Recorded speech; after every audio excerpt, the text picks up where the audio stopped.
Hey guys, it's me, Kim. I am back with another episode of the podcast. This is our For Harriet patrons only podcast. This is where I work through the issues that are at the top of my mind, but this is also the space I come to ask smart people pressing questions.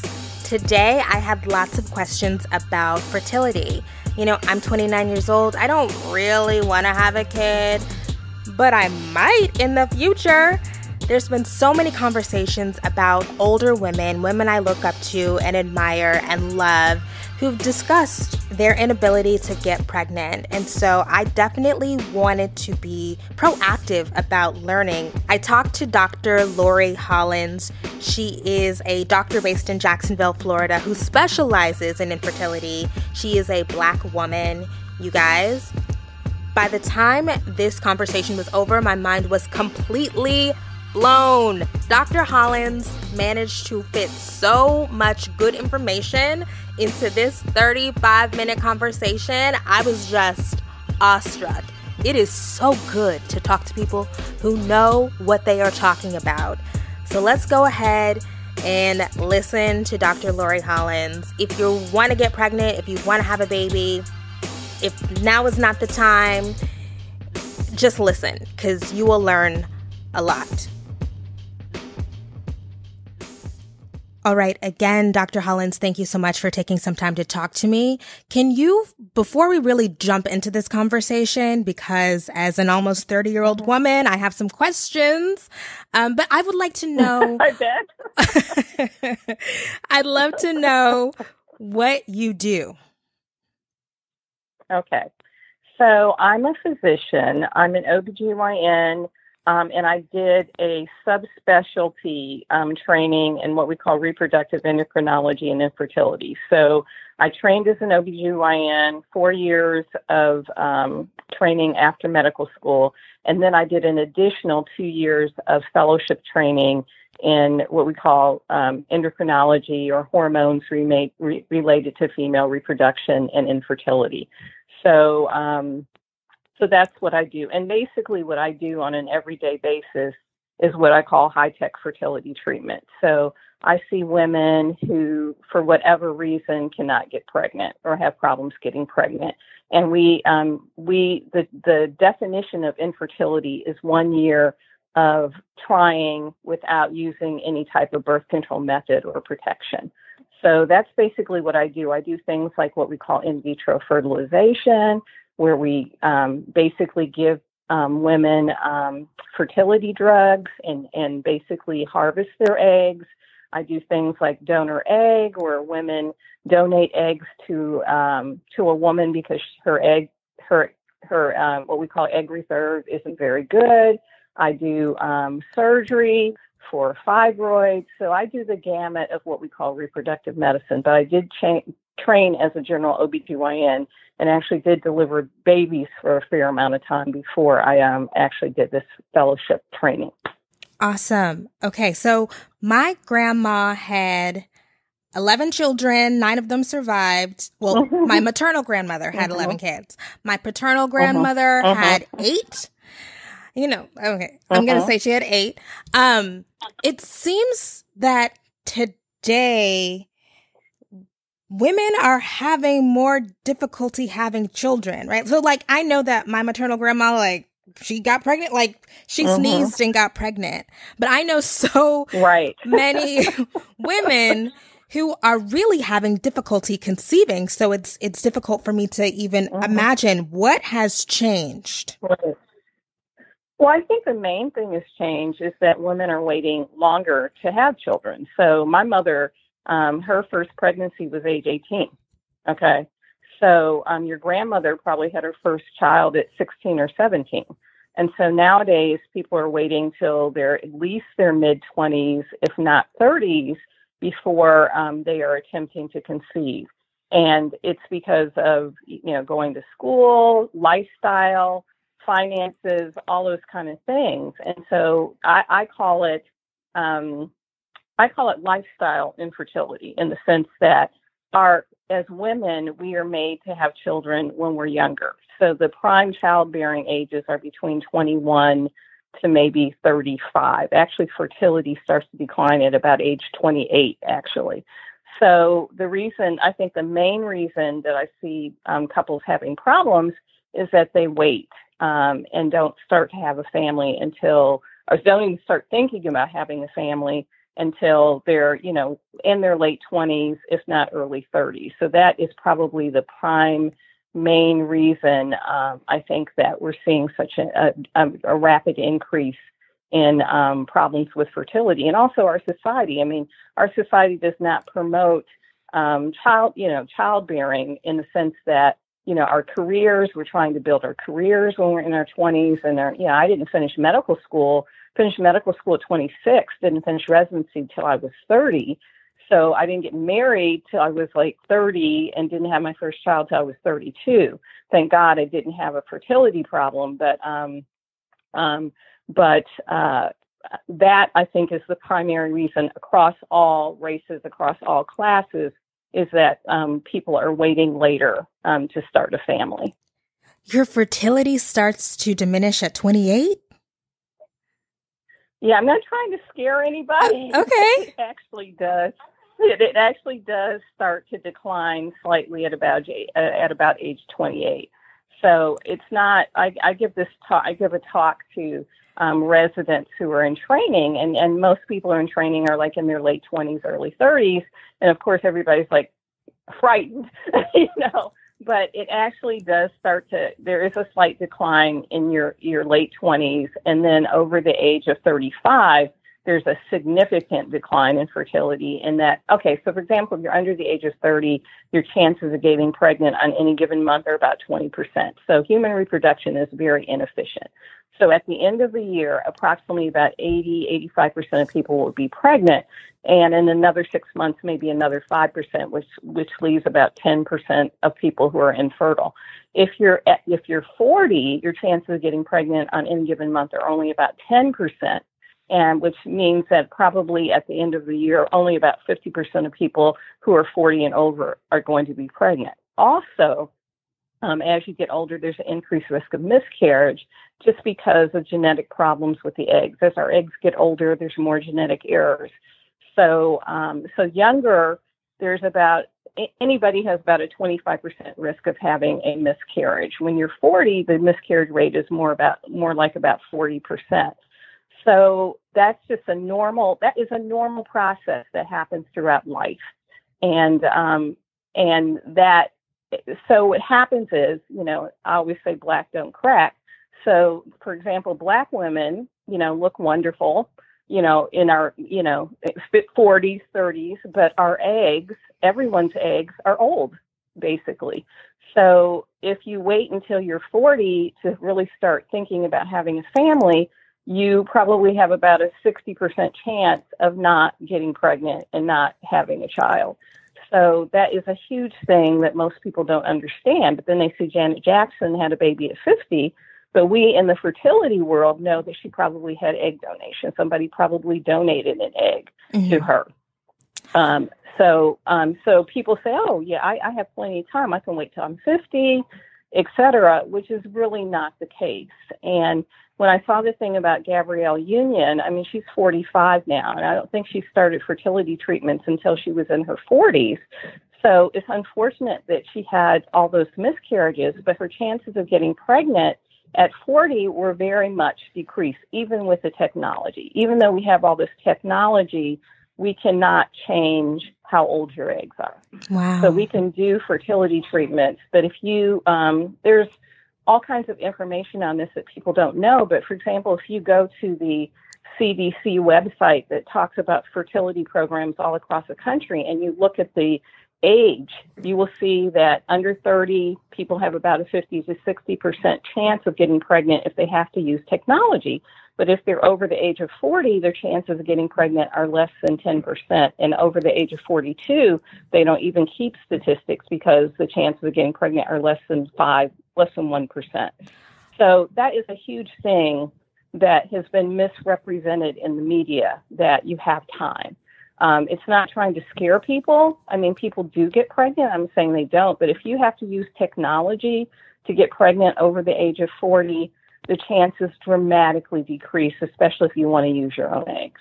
Wow. That I never would have imagined. You're absolutely right. So much of the messaging that we get around these innovations and fertility treatments and drugs and all sorts of new processes, I just imagine that means that we have a longer window. The window has not expanded. Well, we have a longer window if you're willing to use someone else's eggs who are younger.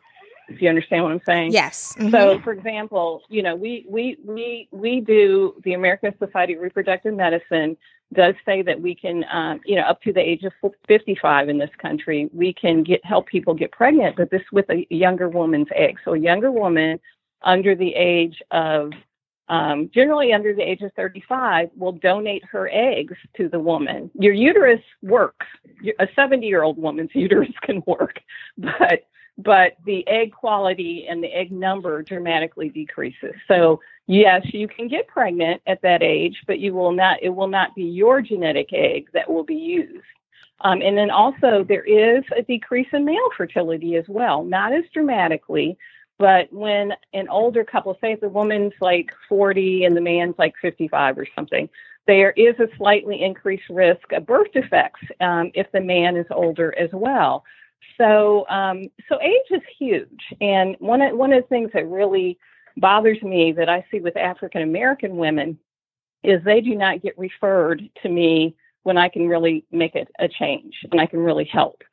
So I'm seeing African American women, at much later ages, and I think it's just because they're not getting the information. Maybe their general OBGYN, and even some of the general OBGYNs are not referring people because they even don't really think about this as much. And I see them, I get so angry sometimes because I'm seeing you now at 42. African American women tend to have fibroids, which can make it somewhat difficult to carry a pregnancy. So I'm seeing you at 42. Your general OBGYN has been playing around.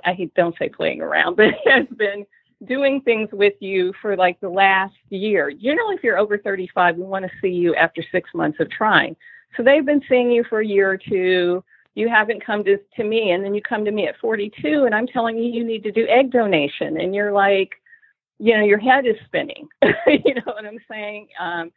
So it's really frustrating, and I really want to get the word out there that people should really consider if having your own genetic child is extremely important to you, then that needs to be high on your priority list, maybe even before your career. Do you understand what I'm saying? If Absolutely. That is so important to you. And I think that, like we hear about egg freezing. So yes, we can freeze your eggs when you're younger, but generally the oldest age we recommend freezing eggs is age 37. So once again, we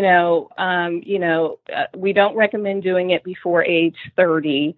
But there has been a lot of regret around that. And we're not really sure why. Women say they regret freezing their eggs. We're not really sure why that is, but that's something that can be done. And some people do look at it as kind of an insurance policy. Although, like I said, our Reproductive Medicine Society doesn't necessarily recommend doing that for social reasons. Usually we recommend doing that because people, maybe they have cancer or some other thing like that. But more and more people are doing it for social reasons because they want to have that insurance policy. But I think our society needs to change in the sense that we need to make it possible for women to pursue a career and have children. Yeah. I mean, when I was training, in my 20s, like 26 when I started my residency training, I mean, women were just starting to go into OBGYN in more numbers. So out of the 9 residents in my year, there were only 3 of us that were women. And it's a very intense process during the training. And for me, it was important to be married before I decided to have children. But I would have never wanted to have a child while I was doing that training where we were doing every other night call and all that kind of stuff. And one of my co-residents did become pregnant during that time. She was married. Not that you have to be married, because I feel like if you want to be a mother, we can help you do that without necessarily, being married. That's not that's not the main reason. But I couldn't imagine, trying to have a child and working 100 hours a week. It was just, even when I did it, even when I, did get married and was doing fellowship. I mean, I had a 2-year-old son, and I got pregnant with my daughter, and I'm working, every fourth night on call. And, there weren't any real concessions made that, you have a family or anything like that. Nobody really cared. I mean, it was really, really extremely difficult to do. And I think anybody who's in corporate, I mean, it's just really hard to be a mom and to try to, have your career stay on track and then try to do all that. It's not impossible, but it's just really hard, and you need lots of help, and our society doesn't encourage that. Oh my goodness, Dr. Holland, there's so much here. Okay. So let's say hypothetically, I'm a 31-year-old woman. Mm-hmm. I don't have a partner. Mm-hmm. I, like you, want to be married before I have children. I know that I definitely want to have children. Should I look into freezing my eggs?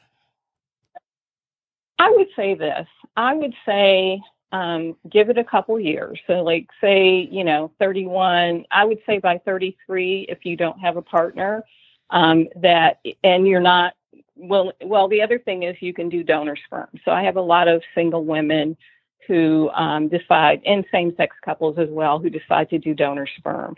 The only thing about that, once again, is as you get older, even with donor sperm, even, your chances decrease. I would say if you're not in a relationship or you're not, it's not on the foreseeable horizon, I would say definitely consider freezing around age 33, 34. Mm-hmm. And that's what the literature suggests as well. Because, at least that gives you a chance. Whereas, like, say you don't meet the person until you're 40, 40-year-old eggs don't work as well. So I would say definitely consider it. Because if that genetic link is, extremely important to you. I mean, certainly the other options are adoption, although it's hard to adopt nowadays because most people don't give up their babies for adoption. So, but that is a viable option as well. We definitely do have to mention that as an option. But I think, once again, if that genetic link, I always tell people, even I've had, older women do things like what we call embryo adoption. So people have created embryos, they've had their families, they don't want to, what we call discard the embryos, they'd like to donate them. So I tell people it's more like embryo adoption in the sense that when you put that fertilized egg or embryo into your uterus, all of your chemicals and hormones are going to interact on it. So it's going to be your baby. Versus if it was in someone else's womb. But we do have all this technology, but we just can't change age. So if people want to have that genetic link, then it is important for them to start thinking about this younger. Not trying to create anxiety in people, but it is important to really kind of think about that, a lot sooner than later. Okay. And if I freeze my eggs now, I don't need to be worried that in 10 years there's going to be any problems with implantation or anything. Like the quality of eggs, like while they're frozen, doesn't change. Yeah, it doesn't change. So what happens is things can stay frozen indefinitely. That's how good the science is for that. Although the chances of getting pregnant with a frozen egg are a little bit less than with a fresh egg, but the egg quality does not change. The eggs are kind of like in suspended animation, if you understand what I'm saying. So their quality is not going to degenerate or change over the course. Like if you decide not to use them until you're 40, the quality is going to be from when you froze them at 32. So now you do have to do what we call in vitro in the sense that those eggs, you just can't put sperm around those eggs. You actually have to inject sperm into those eggs because the freezing process just does change how the egg interacts with the sperm. So I can't just put sperm around the egg and hope it's going to fertilize. We actually have to assist fertilization. But the quality is going to be like it was when you were 30 if you don't use them to 40. Want to hear the rest of this episode? All you gotta do is sign up to become a patron on our Patreon. For $2 a month, you get access to every single episode of the podcast. Sign up.